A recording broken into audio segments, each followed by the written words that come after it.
ಗಣಪನ ತಮ್ಮ ಸುಬ್ರಹ್ಮಣ್ಯನೇ ನಾಗರೂಪನೇ ಸುಬ್ರಹ್ಮಣ್ಯನೇ ಗಣಪನ ತಮ್ಮ ಸುಬ್ರಹ್ಮಣ್ಯನೇ ಹೃದಯ ಹಾಡಿತು ಕಾರ್ತಿಕೇಯನೇ ಹೃದಯ ಹಾಡಿತು ಕಾರ್ತಿಕೇಯನೇ ನಾಗರೂಪನೇ ಸುಬ್ರಹ್ಮಣ್ಯನೇ ನಾಗರೂಪನೇ ಶ್ರೀ ಸುಬ್ರಹ್ಮಣ್ಯನೇ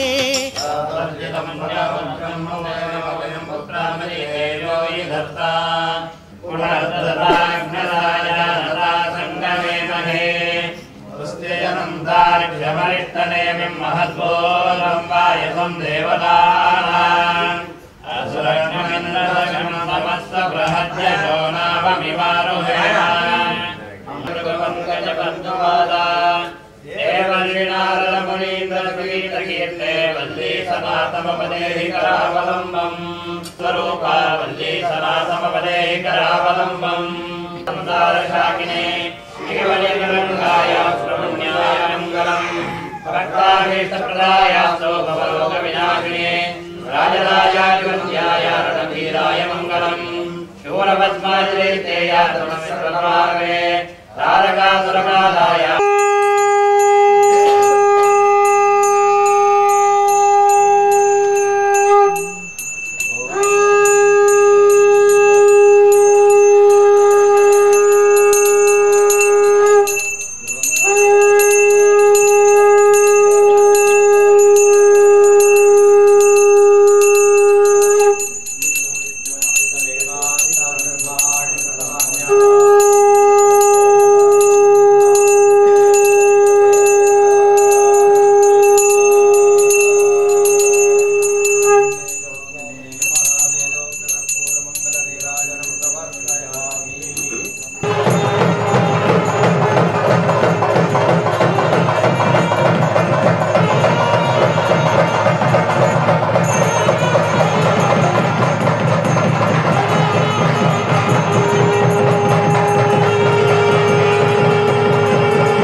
ಸುಬ್ರಹ್ಮಣ್ಯನೇ.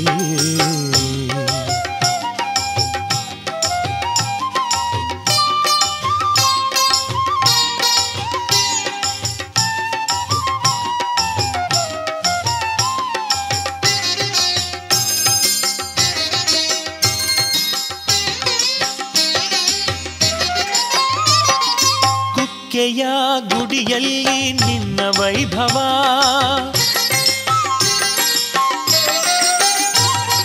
ಕುಕ್ಕೆಯ ಗುಡಿಯಲ್ಲಿ ನಿನ್ನ ವೈಭವ, ಲಕ್ಷ ದೀಪ ಬೆಳಗುತ್ತಲಿ ನಿನಗೆ ಉತ್ಸವ, ಲಕ್ಷ ದೀಪ ಬೆಳಗುತ್ತಲಿ ನಿನಗೆ ಉತ್ಸವ. ನವಿಲೇರುತ್ತಾ ಬಂದು ನೆಲೆಸು ಮನದಲ್ಲಿ, ನವಿಲೇರುತ್ತಾ ಬಂದು ನೆಲೆಸು ಮನದಲ್ಲಿ, ನವಿಲೇರುತ್ತಾ ಬಂದು ನೆಲೆಸು ಮನದಲ್ಲಿ. ನಾಗರೂಪನೇ ಶ್ರೀ ಸುಬ್ರಹ್ಮಣ್ಯನೇ, ನಾಗರೂಪನೇ ಶ್ರೀ ಸುಬ್ರಹ್ಮಣ್ಯನೇ.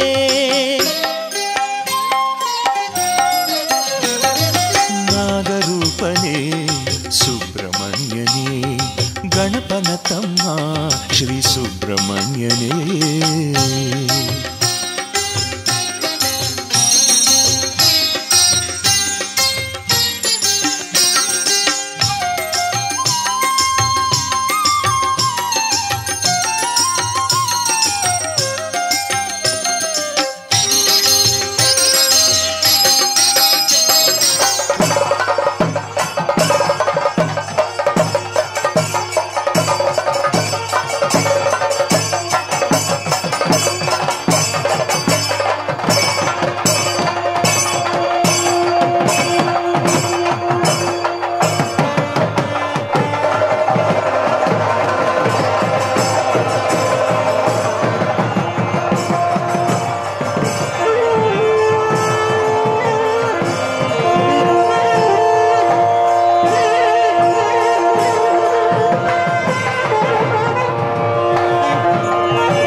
ಗಮನಿಸಬೇಕು.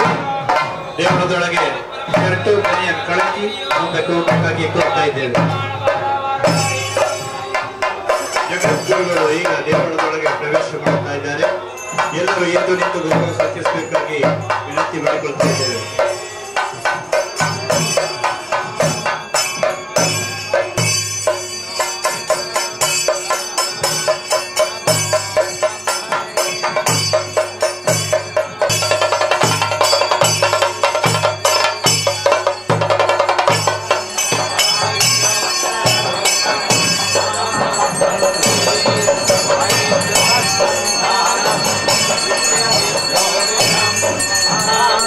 Yeah.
परं प्रधानं पुरुषं ददान्ये विश्वोद्यते कारणवीश्वरं वा तस्मै नमो विघ्नविनायकाय विनायकस्तु प्रीतो वरदो भवतो सुमुहूर्तः सावधानाः सुलग्नाः सावधानाः या कुन्देन्दुषारहारधवला या शुभ्रवस्त्राङ्गदा या वीणावरदण्डमण्डितकरा या श्वेतपद्मासना या ब्रह्माच्युतशङ्करप्रभृतिभिर्देवैः सदा पूजिता सा मां पातु सरस्वती भगवती विश्वेशयाढ्यापः सरस्वती सुप्रीता वरदा भवतो मुहूर्तः सावधानाः सुलग्नाः सावधानाः द्वौर्भिर्युक्ता चतुर्भ्यः स्फटिकमणिमयीक्षमाणान् दधानाः हस्तेनैकेन पद्मं सितमपि दुषतं पुस्तकं चापरेण भासा कुन्देन्दुशङ्खस्फटिकमणिनिभा भासमाना समाना सा मे वाग्देवतेयं निवसतु वदने सर्वदा सुप्रसन्ना वाग्देवता सुप्रीता वरदा भवतु मुहूर्तः सावधानाः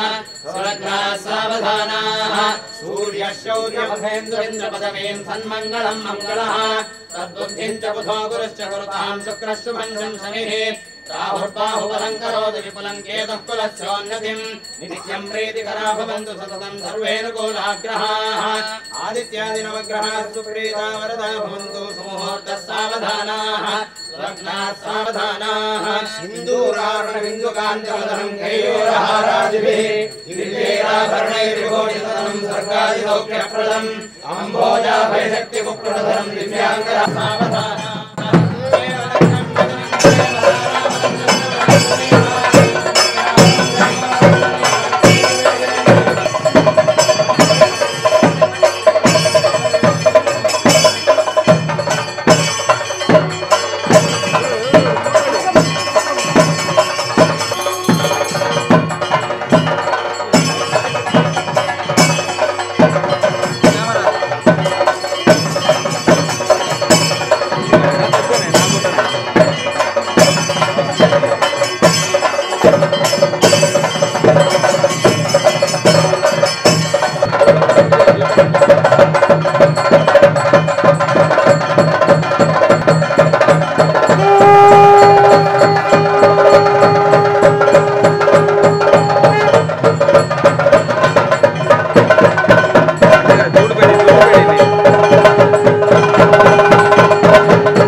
अग्निर्विप्राष्टिवसनः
ಶುಚಿಗೊಳಿಸಿ ಶುಚೀಭೂತರಾಗಿ ಮಾನಸಿಕ ಶುದ್ಧೀಕರಣವಾಗಿ ಸಮಾಜದ ಸಾಮರಸ್ಯಕ್ಕೆ ಒಂದು ಮುನ್ನುಡಿ ಹಾಡಿದಂತಾಗಿದೆ. ಇಡೀ ನಾಡು ಇದರಲ್ಲಿ ಪುಳಕಿತಗೊಂಡಿದೆ. ಇದರಲ್ಲಿ ಪಾಲ್ಗೊಂಡವರೆಲ್ಲರೂ ಕೂಡ ದೇವಿ ಕೃಪೆಗೆ ಖಂಡಿತವಾಗುವ ಭಾಗಿಗಳಾಗುತ್ತಾರೆ. ನಮ್ಮ ಈ ಕಾರ್ಯಕ್ರಮಕ್ಕೆ ಹಲವು ಸಾಮಾಜಿಕ ಧುರೀಣರು, ಕಾರ್ಯಕರ್ತರು, ಸಂಘ ಸಂಸ್ಥೆಗಳ ಪದಾಧಿಕಾರಿಗಳು, ಕಾರ್ಯಕರ್ತರು, ವಿವಿಧ ಸಂಸ್ಥೆಗಳ ಮುಖ್ಯಸ್ಥರು ಮತ್ತು ಸಹೋದ್ಯೋಗಿಗಳು, ಹಲವು ಸಂಘಟನೆಗಳ ಮುಖ್ಯಸ್ಥರು ಹಾಗೂ ಸಹೋದ್ಯೋಗಿಗಳು ಆಗಮಿಸಿದ್ದಾರೆ. ಎಲ್ಲರನ್ನ ನಾವು ಪ್ರೀತಿಯಿಂದ ಈ ಕಾರ್ಯಕ್ರಮಕ್ಕೆ ಬರಮಾಡಿಕೊಳ್ತಾ ಇದ್ದೇವೆ.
ಶ್ರೀ ಗುರುಗಳನ್ನು ನಾನು ಪ್ರಣಾಮಗಳನ್ನು ಸಲ್ಲಿಸುತ್ತಾ ಸ್ವಾಗತಿಸುತ್ತೇನೆ.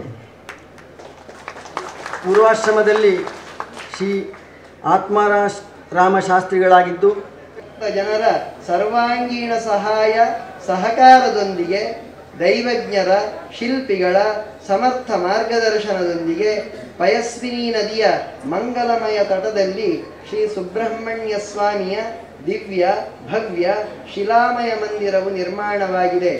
ಆರಂಭದಿಂದ ತೊಡಗಿ ಶ್ರೀ ಶ್ರೀ ಜಗದ್ಗುರು ಭಾರತೀ ತೀರ್ಥ ಮಹಾಸ್ವಾಮಿಗಳ ಅಮೃತಹಸ್ತದಿಂದ ಶ್ರೀದೇವರ ಬ್ರಹ್ಮಕುಂಭಾಭಿಷೇಕ ನಡೆಯಬೇಕೆಂಬ ದೃಢ ಸಂಕಲ್ಪ ಇಲ್ಲಿಯ ಎಲ್ಲರದ್ದೂ ಆಗಿತ್ತು. ಅಪಾರ ಕರುಣಾಶಾಲಿಗಳು, ಶಿಷ್ಯಾನುಗ್ರಹ ತತ್ಪರರು, ಶಿಷ್ಯ ವಾತ್ಸಲ್ಯ ಪರಿಪೂರ್ಣರೂ ಆದ ಶ್ರೀ ಶ್ರೀ ಗುರುಗಳು ಕುಂಭಾಭಿಷೇಕಕ್ಕೆ ಮುಹೂರ್ತವನ್ನು ಸೂಚಿಸಿ ಅತಿಶಯವಾದ ದಯೆಯನ್ನು ತೋರಿ ಇಲ್ಲಿಗೆ ಆಗಮಿಸಿದ್ದೀರಿ. ತಮ್ಮ ಆಗಮನವು ನಮ್ಮೆಲ್ಲರಿಗೆ ಧೈರ್ಯ, ಸ್ಥೈರ್ಯ, ಉತ್ಸಾಹ, ಗುರುಭಕ್ತಿ, ದೈವಭಕ್ತಿಗಳನ್ನು ತುಂಬಿದೆ. ಇಂದು ಶುಭ ಮುಹೂರ್ತದಲ್ಲಿ ಸ್ವಾಮಿಗೆ ಬ್ರಹ್ಮಕಲಶಾಭಿಷೇಕ ನಡೆದಿದೆ. ಇದು ಈ ಪ್ರಾಂತದಲ್ಲಿರ್ತಕ್ಕಂತಹ ಎಲ್ಲ ಭಕ್ತಜನರ ಭಾಗ್ಯ ವಿಶೇಷ, ನಿಮ್ಮೆಲ್ಲವರ ಪುಣ್ಯದ ಫಲ. ಭಗವಂತನಿಗೆ ನಾವು ಎಷ್ಟೊಂದು ಸೇವೆಯನ್ನು ಮಾಡಿದರೂ ಅದು ಪುನಃ ನಮಗೆ ಸತ್ಫಲವನ್ನು ಕೊಡುತ್ತೆ. ಇದನ್ನು ನಾವು ಎಲ್ಲರೂ ಮನಗಾಣಬೇಕು. ಅನೇಕರಿಗೆ ದೇವರ ಕಾರ್ಯ ಮಾಡುವುದು ಅಂತಂದರೆ ಅದು ಬಹಳ ಖರ್ಚಿನ ಸಮಾಚಾರಪ್ಪ, ನಮ್ಮ ಕೈಲಾಗುವುದಿಲ್ಲ ಅಂತ ಕೆಲವರು. ಒಂದು ದೊಡ್ಡ ಹೋಮ ಹವನ ಮಾಡಿಸ್ಬೇಕು ಅಂತಂದರೆ ಅಷ್ಟೆಲ್ಲ ಖರ್ಚು ಮಾಡಲಿಕ್ಕೆ ನಮ್ಮಿಂದ ಸಾಧ್ಯ ಇಲ್ಲ ಅಂತ ಹೇಳೋದು ಕೆಲವರು. ಆದರೆ ಈ ಖರ್ಚಲ್ಲ, ನಿಮಗೆ 10 ಪಟ್ಟು ಮತ್ತೆ ಉತ್ಪನ್ನ ಆಗುತ್ತೆ. ಕಾಳಿದಾಸ ಮಹಾಕವಿ ಒಂದು ಬಹಳ ಸಮಂಜಸವಾದ ಒಂದು ಮಾತು ಹೇಳಿದ್ದಾನೆ. ಎಲ್ಲರೂ ಯಾವತ್ತೂ ನೆನಪಿಟ್ಟುಕೊಳ್ತಕ್ಕಂಥ ಮಾತು. ಪ್ರಜಾನಾಮೇವ ಭೂತ್ಯರ್ಥಂ ಶತಾಭ್ಯೋ ಬಲಿಮಗ್ರಹೀತ್ ಸಹಸ್ರಗುಣ ಮುತ್ಸೃಷ್ಟುಂ ಆದತ್ತೇ ರಸಂ ರವಿಃ ಅಂತ ಹೇಳಿ.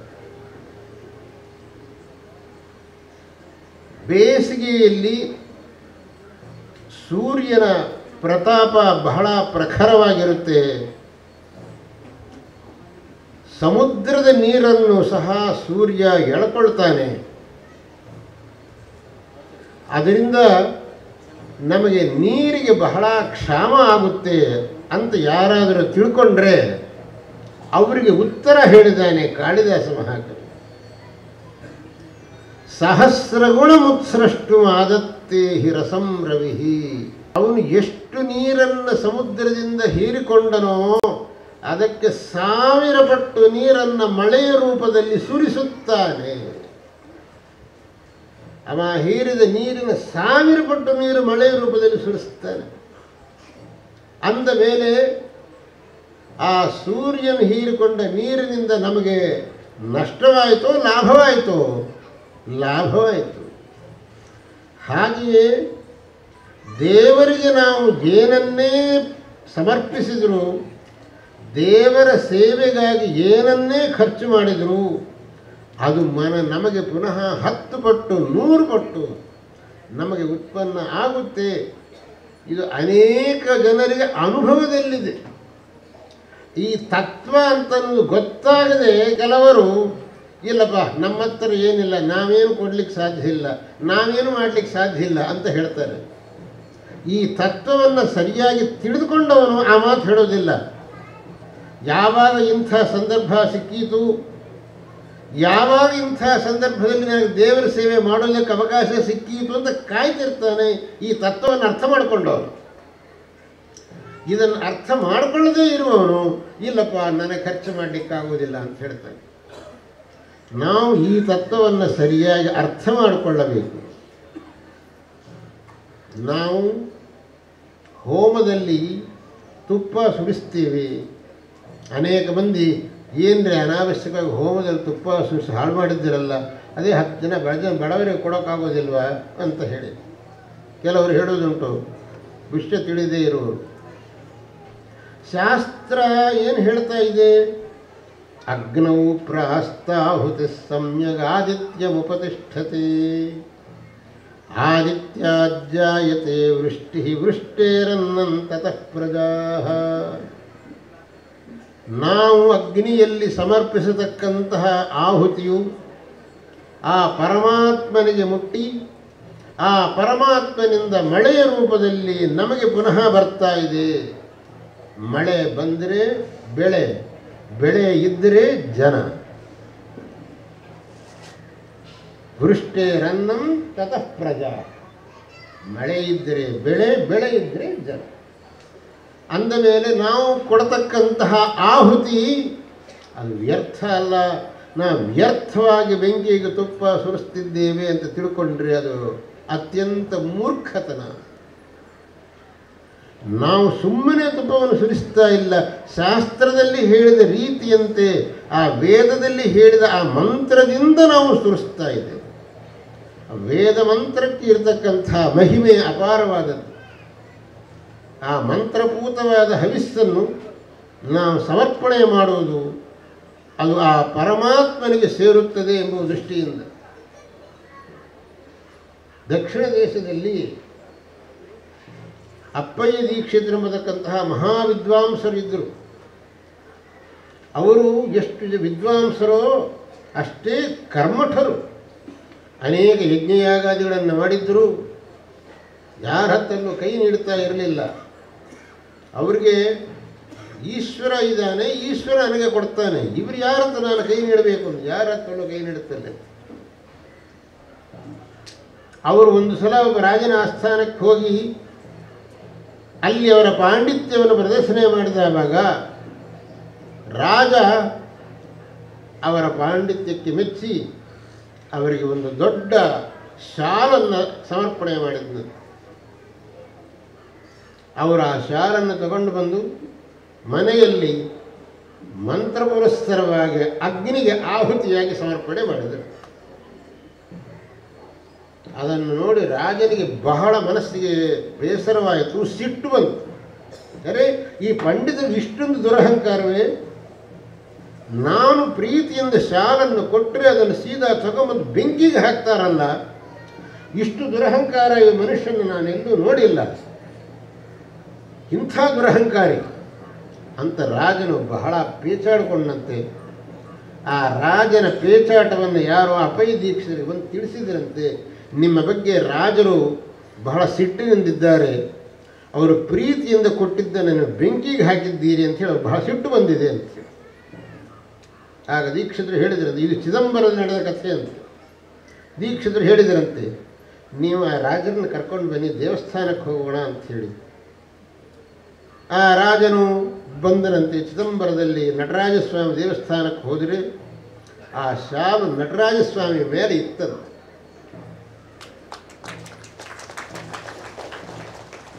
ಆ ಅಪ್ಪಯ್ಯ ದೀಕ್ಷಿತರು ಆ ಅತ್ಯಂತವಾದ ಶ್ರದ್ಧೆಯಿಂದ ಆ ವೇದೋಕ್ತವಾದ ವಿಧಾನದಿಂದ ಕೊಟ್ಟಿರತಕ್ಕಂತಹ ಅಗ್ನಿಗೆ ಸಮರ್ಪಿಸತಕ್ಕಂತಹ ಶಾಲು ಆ ನಟರಾಜನ ಮೇಲೆ ವಿರಾಜಿಸ್ತಾ ಇತ್ತಂತೆ.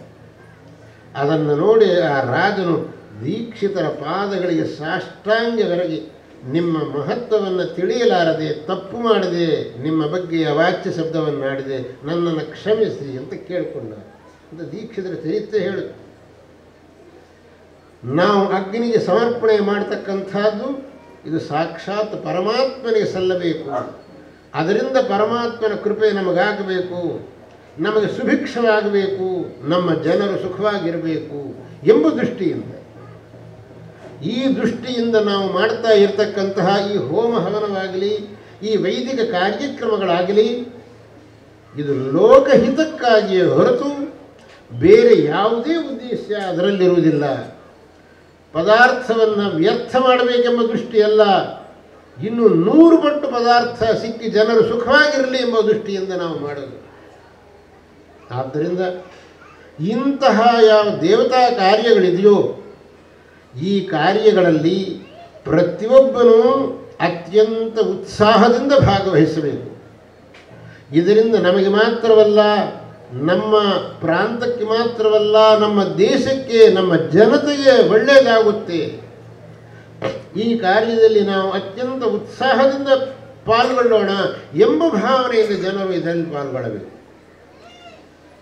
ಎಂಥೆಂಥ ತಿಳಿದವರು, ದೊಡ್ಡ ವಿದ್ವಾಂಸರು, ವಿವೇಕಿಗಳು ಇಂತಹ ಕಾರ್ಯಗಳನ್ನು ಅತ್ಯಂತ ಉತ್ಸಾಹದಿಂದ ಮಾಡಿ ನಮಗೆ ಮಾರ್ಗದರ್ಶನವನ್ನು ಮಾಡಿದ್ದಾರೆ.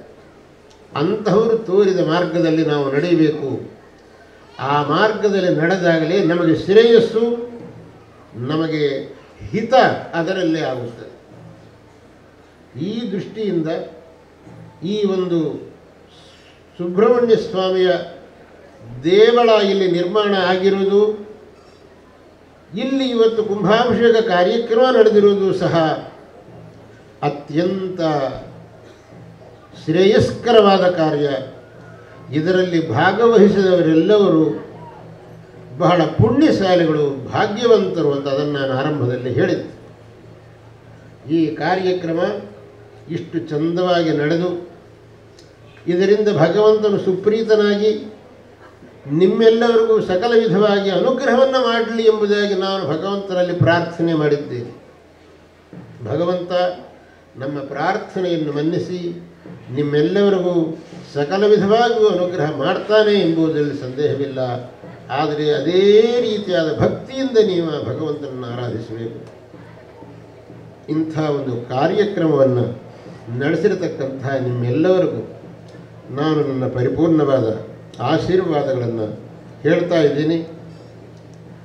ನಮ್ಮ ಅತ್ಯಂತ ನೆಚ್ಚಿನ ಶಿಷ್ಯರಾದಂತಹ ಶಿವರಾಯರು ಇದರ ಮುಂಚೂಣಿಯಲ್ಲಿದ್ದು ಈ ಕಾರ್ಯಕ್ರಮವನ್ನು ನಡೆಸಿದರು.